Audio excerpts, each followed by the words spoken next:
Opinions of News Talk 1450 WOL, Radio 1 Incorporated, or their management. Good morning and welcome to Law Talk with Ethel Mitchell. Now for today's show, here's attorney Ethel Mitchell.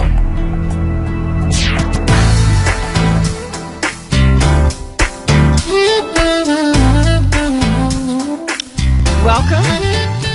I am your host, attorney Ethel Mitchell, and I welcome to all who are listening live on the internet at LawTalkWithEthelMitchell.com, WOLDCnews.com, or through the app TuneIn.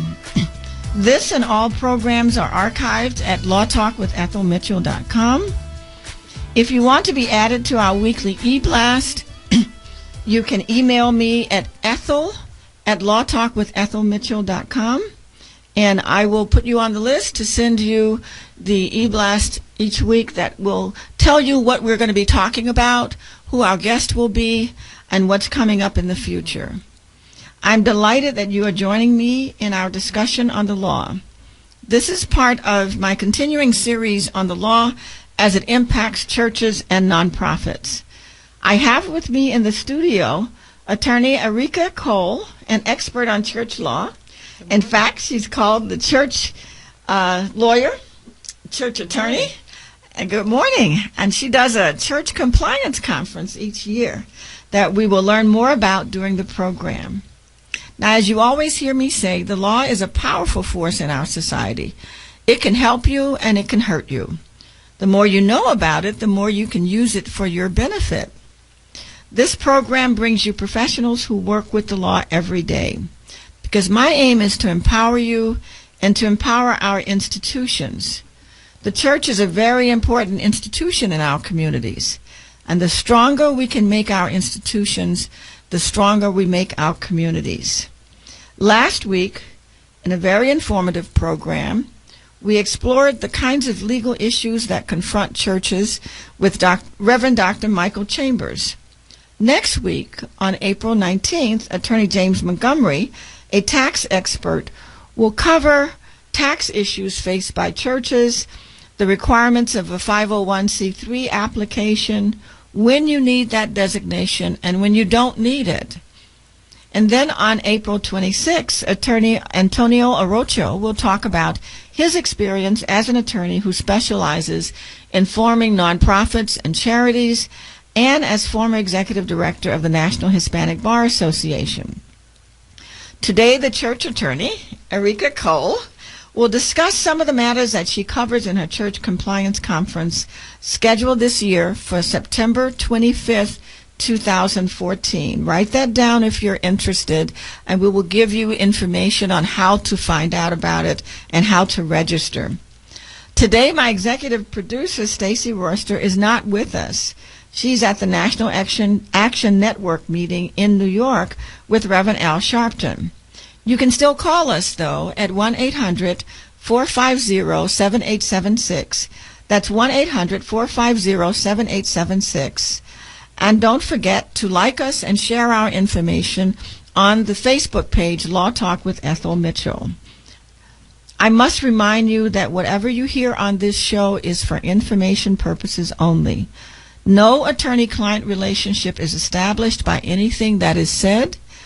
Each person and each organization's circumstances are different, and you must seek individual counsel for any situation for which you need legal advice. Erika Cole, our guest today, has assisted churches and ministries for over 15 years in all aspects of their applications for 501c3 status before the IRS with a 100% success rate. Congratulations on that. Thank you. Yes. She is known to represent small and medium-sized churches with the same diligence she provides to her megachurch clients. Mrs. Cole has successfully defended several churches in well-noted court cases, protecting both their property and their integrity, with her victories being reported locally and nationally. She is a member of the Maryland State Bar, the District of Columbia Bar, and the Baltimore County Bar Association. She received her Bachelor's of Science degree in Political Science with a minor in Communications from James Madison University and her Juris Doctorate from the University of Baltimore School of Law. Mrs. Cole served as an adjunct professor at the University of Baltimore School of Law, teaching legal analysis and writing, and at Loyola College of Maryland in the MBA program. She is a frequent lecturer and invited guest for both businesses and churches. Mrs. Cole is a former clerk to Chief Judge Robert Bell and the founding member of the law offices of Erika E. Cole, LLC, a full-service law firm representing church and tax-exempt clients. As the founder of the Church Compliance Conference, an annual event for pastors, trustees, church officers, and administrators, she is the go-to person for churches and ministry in dealing with their legal matters. She was admitted to Strathmore's Who's Who in 2008 and shares her expertise each month on WEAA-FM in the segment A Moment with the Church Attorney. She has a published guide, The Church Attorney's Guide to 501c3. I understand that she has another guide coming out. This is a whole series that she's doing called The Church Attorney's Guide to Love Offerings. And that will be out, I understand, before the conference. This summer. Yes, ma'am. Okay. We will give you her contact information during the program. But let's get started. Attorney Cole, what do you want churches to know? What are some of the real I know there's a lot. We don't have time to go over everything, but first, thank you for coming. It's my pleasure to be here. And, thank you for having me. Tell me, what are the primary things you want churches to know, please? Sure. Well, again, I just want to thank you so much for having me today. I appreciate your program and your willingness and your dedication to allow every person to know more after the program than hopefully they knew about the law before the program. That's I hope objective. that I'm an asset to that today. I'm sure you will be. So your question of what are some of the primary areas where churches need legal help?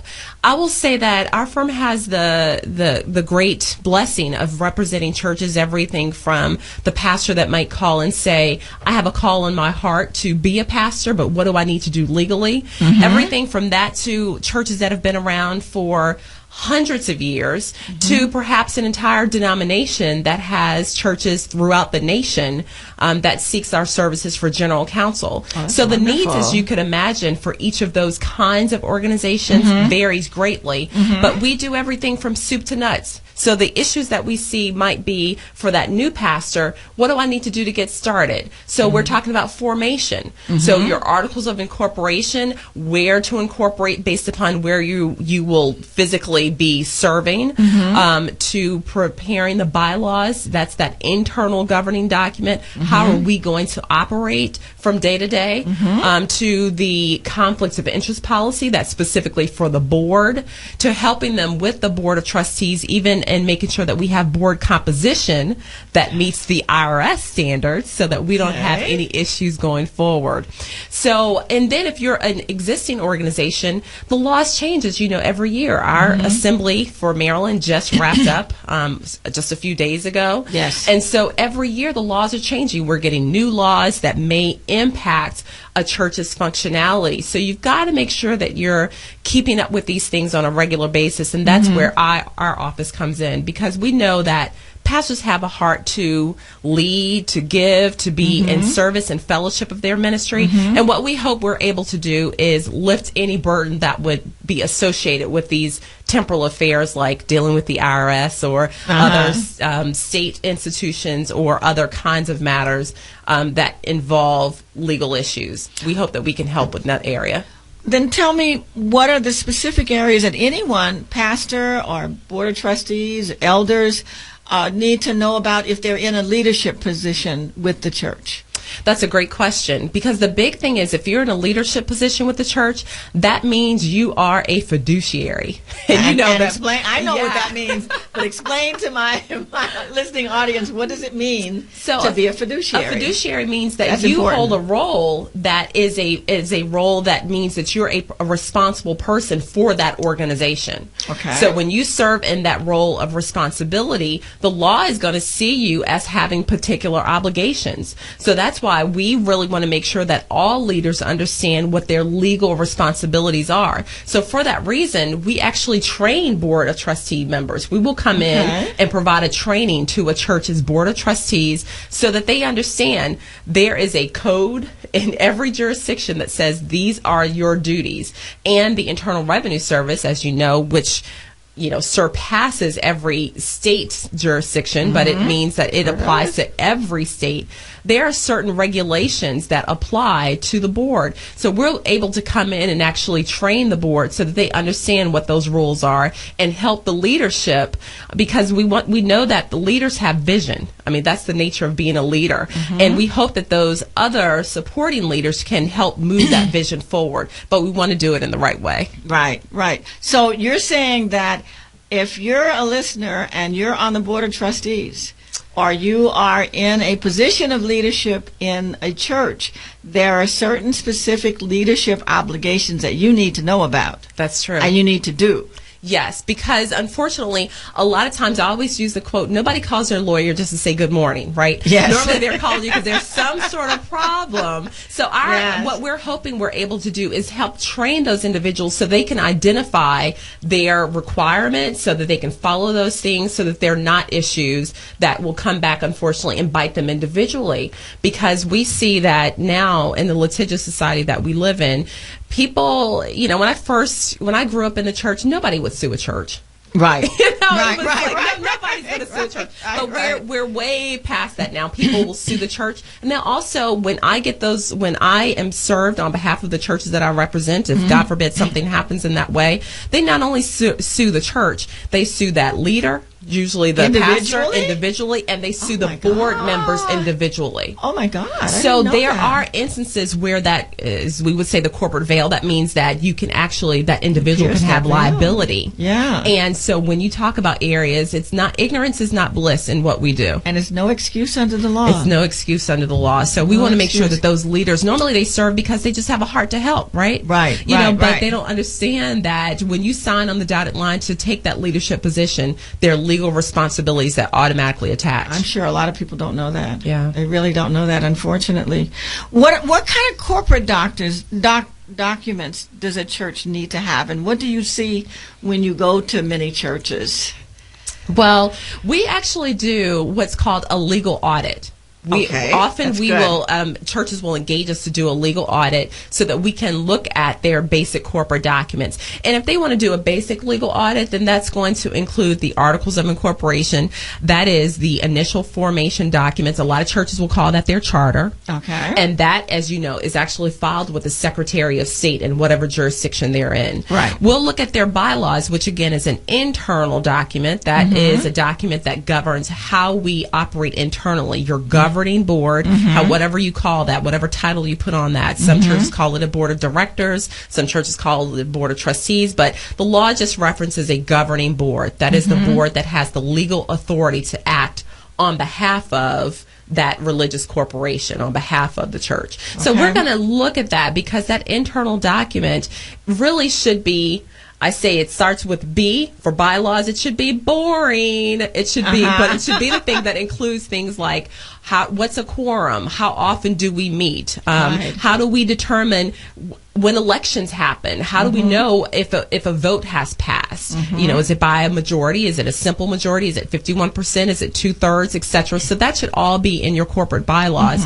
And then the third document I'm going to look for is, does the church actually have a letter of determination from the IRS? While they're not required to apply, if they apply, they should have that letter. I'm also going to presume that if they have gone through the tax exempt application, then they should have a conflicts of interest policy. That conflicts of interest policy. What is that? Well, that's going to deal with, again, that governing board. We want to make sure that everybody has signed on the dotted line to say that if there are any financial conflicts for any vote that we're about to take, for any issue that we're going to undertake, we agree to follow this particular policy should that come up. Okay. Now, and then, so that would be a basic review. Now, if we want to look at things more intensely, and if we want to go to the next step, then we would look at things like their real estate. So how is the property held? Is it properly titled? You will be surprised at how many churches may change their name, but not actually change the name on the deed. And that can go on for years and years and years. And then let's say the church sells a property. Oh my goodness, we have a problem. The name that's on your charter or on your articles does not match the name that's on the deed. So we are going to go through a full review and address any issues that could even include your real estate. Wow, that's important. That is very important. If you want to contact Attorney Cole, you can reach her at ecole, E-C-O-L-E, at colelawoffices.com. Her phone number is 410-654-4300. She also has a website called thechurchattorney.com. That's right. And I encourage people to, especially in the church, please contact her. This is very important information. What other kinds of written policies do you feel that churches need, or do you think that churches really need to have in place? Well, I will tell you, we can give a list of probably 15 policies that would make my heart happy if I saw a church to have. But I also know that sometimes when you're starting from, step one, here are the most critical things. You must have a child protection policy. And I know that Reverend Chambers addressed this briefly in his, God forbid something were to go awry, we automatically know how to respond. Because what I've found is that if there's not a policy, people are sort of running around languishing, trying to figure out how to address the issue. Right. And this is an area where the law says you must do certain things within 24 hours. You must do other things within 48 hours. Wow. So you must have a verbal report, at least if you're in some jurisdictions, within 24 hours. You must verbally report to the persons that are indicated by the state statute. So a lot of times it's the Department of Social Services. It may be the police department. Wow. But you must report verbally within 24 hours. And then you have to submit a written report within 48 hours. Wow. So if you don't have a policy in place that makes this job easy, that tells you exactly who should do what within what time period, unfortunately, there is irreparable harm that can occur.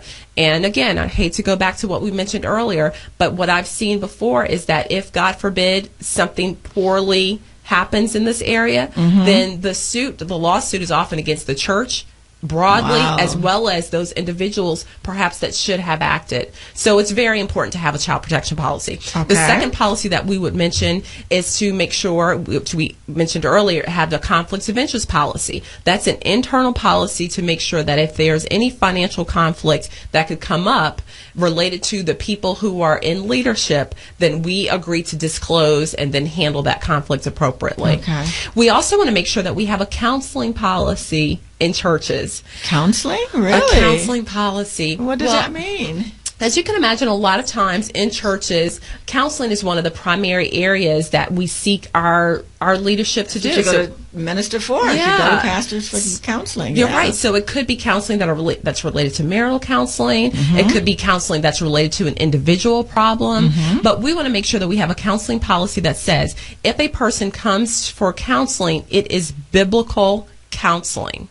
Right, because we want to make a clear distinction between people who are licensed counselors, for whom there is a certain body of law that applies, versus biblical counseling. Because if you bleed over into that area where there is a required certification, then the law will expect you to raise to that level of obligation of what that certified counselor would have to do.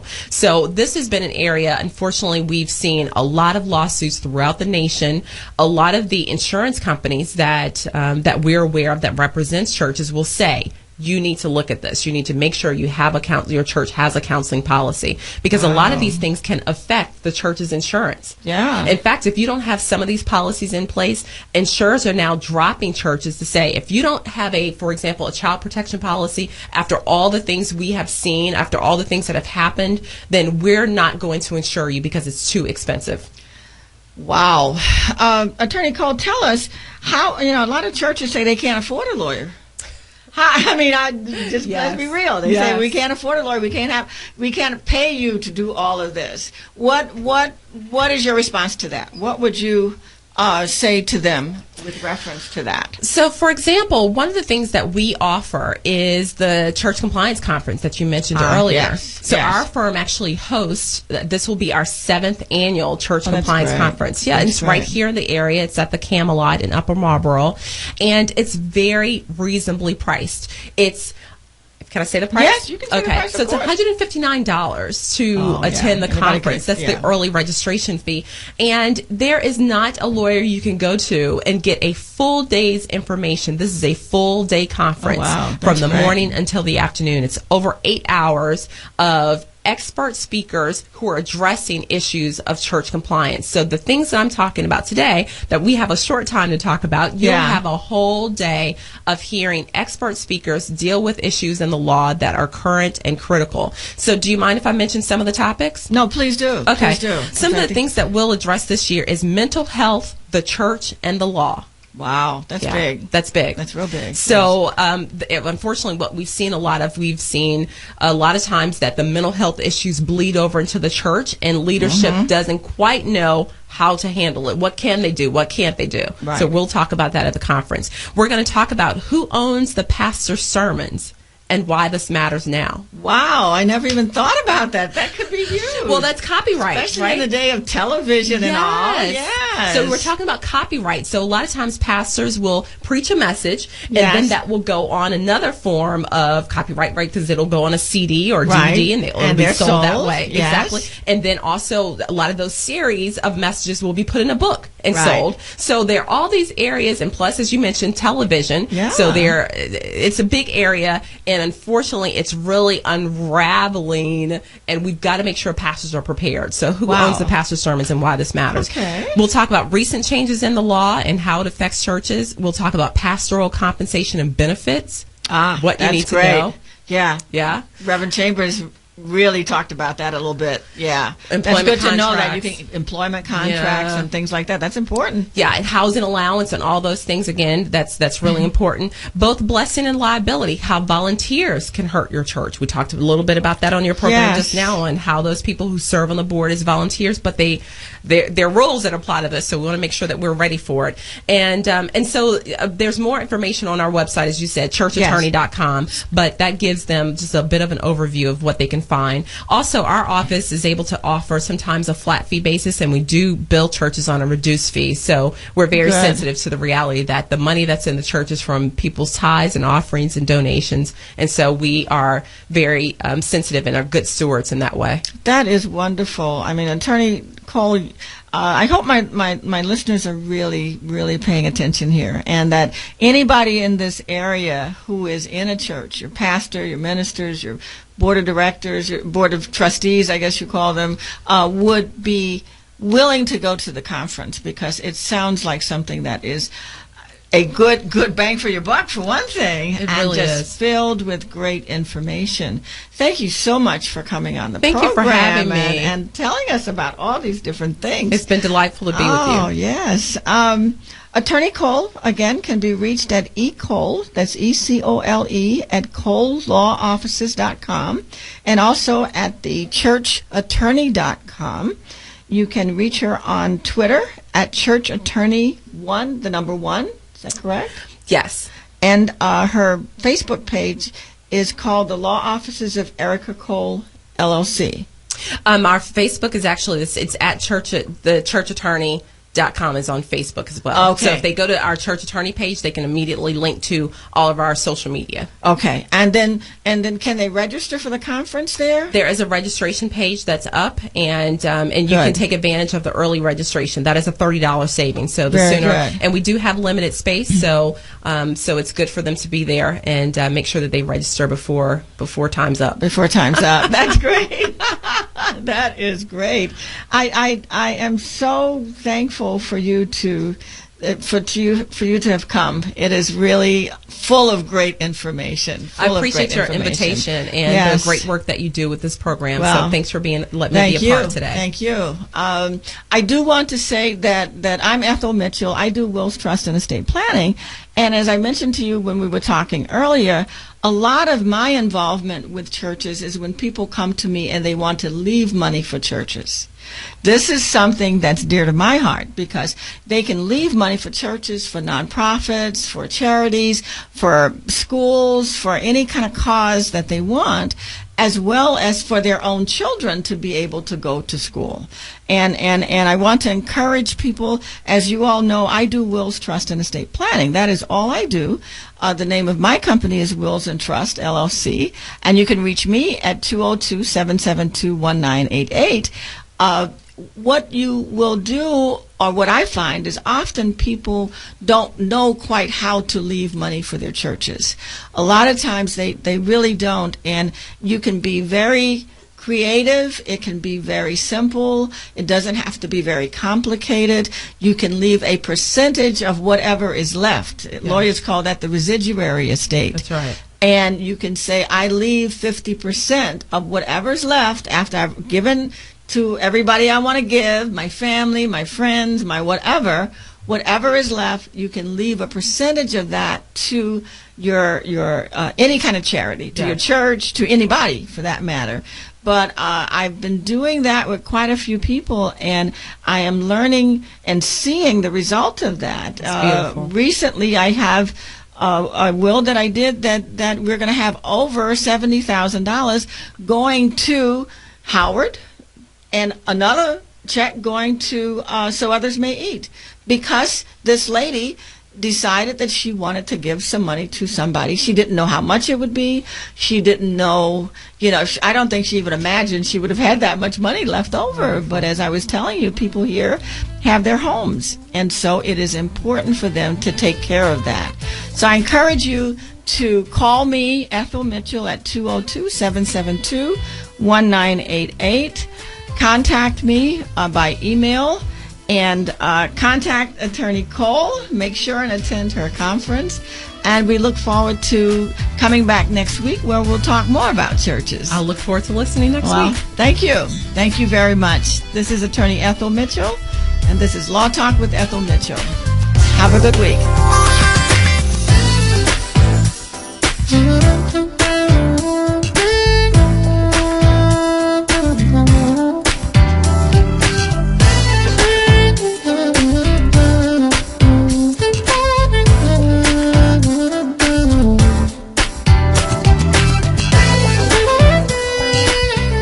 Listening to Law Talk with Ethel Mitchell. Be sure to tune in next Saturday at 11:30 a.m. for another informative broadcast. To reach Attorney Mitchell, you may do so by calling 202-772-1988.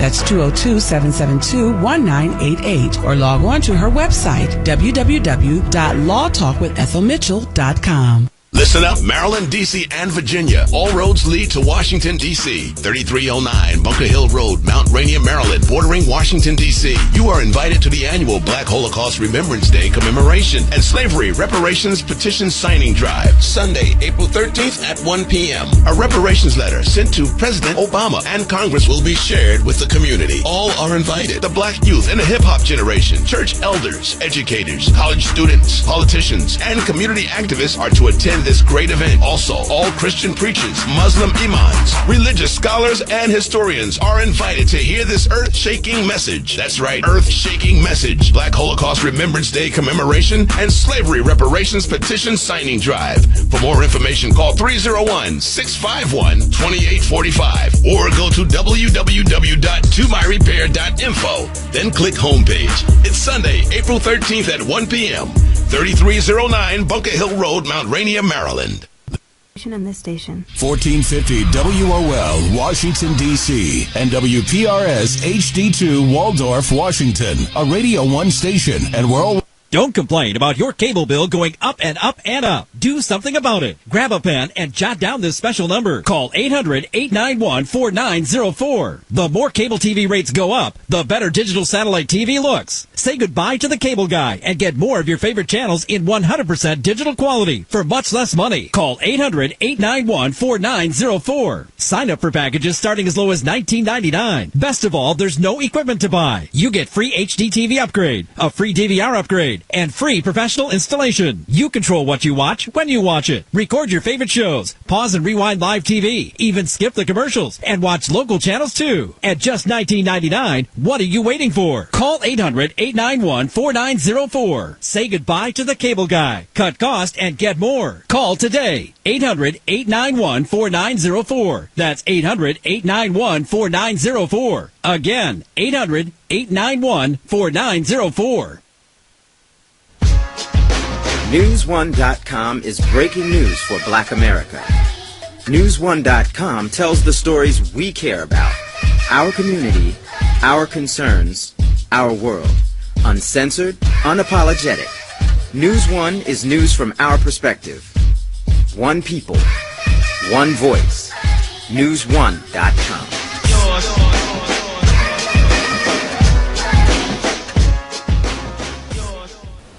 Hi, I'm Joe Theismann. No matter what stadium I broadcast from, I'd always have to find the closest bathroom, just in case I had that sudden urge to go. My prostate was giving me fits. But then I heard about Super Beta Prostate's nationwide 1,000,000-bottle giveaway, and I got a free bottle. What a difference it made. I don't have to go as often, and I don't have to get up at night as much.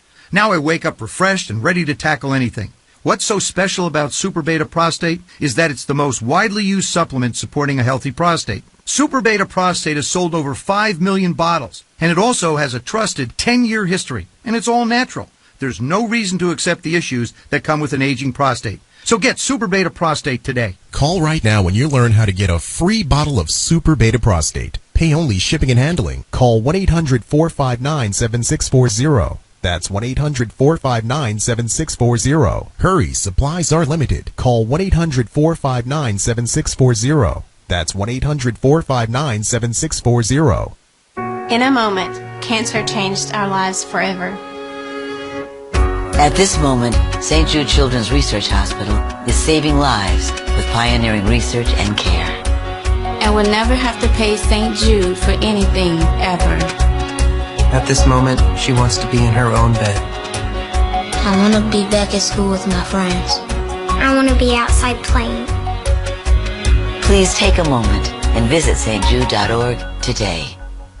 Homeowners, now is the season to be thinking about your roof, because all it takes is one storm to turn a small roof problem into a major leak. If it's time for a new roof, call Sears at 1-800-746-5120. You can save $500 if you call right now. Sears licensed, fully insured contractors can get your roofing job done right. Just call 1-800-746-5120. Sears has a variety of shingles and styles that are built for long-lasting performance.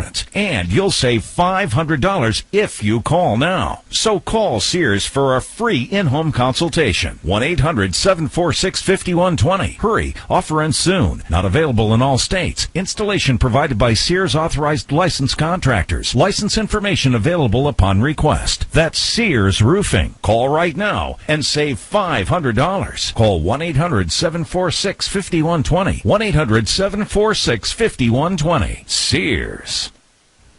If your child is choking, stand behind them and wrap your arms around their waist. Place the thumb side of your fist against their upper abdomen. Put your other hand over the fist. Now press the fist into your child's abdomen.